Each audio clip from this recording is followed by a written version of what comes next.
What you just discovered is what happens when someone triggers the amygdala, which is the magic moment. And it's another illustration, by the way, how magic moments aren't little techniques, all these pointy things and hands up and down, all the rest of it.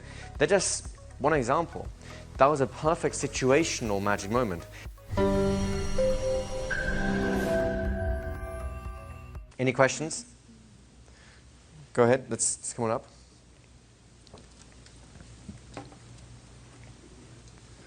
I've got a question about a magic moment. I had an experience once with somebody.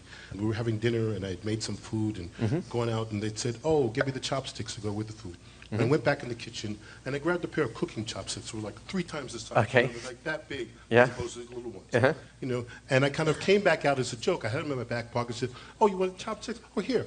And I just handed them to them, you know, the oversized chopsticks. Yes. Well, their whole system went collapse. It was just, Yes. they just like, you know, it was literally the whole thing almost freaked out. Yes. What is that?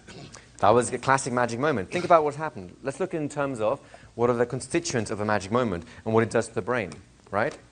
We want to trigger the part of the brain called the amygdala, which is triggered by novelty, unusualness, unexpected things, right? When you're expecting a little itty-bitty little set of chopsticks and someone comes out with 2 like poles, is something unusual and unexpected occurring? Yes. So would it be fair to say that we've triggered the amygdala at some level, right? What do we know are the responses when that gets triggered? Number 1, regular thought patterns are interrupted. In other words, the old thought loops, for a moment, it's a moment of zen, basically, right? They can't think straight anymore. Number 2, there's a strong emotional response. Was it a strong emotional response? You better believe it, right? Number 3, their attention gets focused in on whatever object was stimulating their attention at that point. Would you be fair to say they just zoned into those chopsticks and couldn't take their eyes off them for a while, right? So what you just discovered is what happens when someone triggers the amygdala, which is the magic moment. Perfect. And it's another illustration, by the way, how magic moments aren't little techniques, all these pointy things and hands up and down, all the rest of it. They're just one example. That was a perfect situational magic moment. It doesn't mean you go running around with 3-foot chopsticks in your back pocket going like, "Hey, you want some chopsticks, man? Here you go.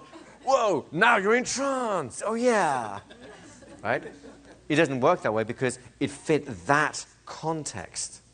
And then you can create situational magic moments. And then you can do it pretty much any time and anywhere you want to. Does that make sense? And it makes sense now that you've done this, why that happened, right? Isn't that cool? If you found this insightful, make sure to subscribe for more fascinating discussions on the power of the mind and hypnosis.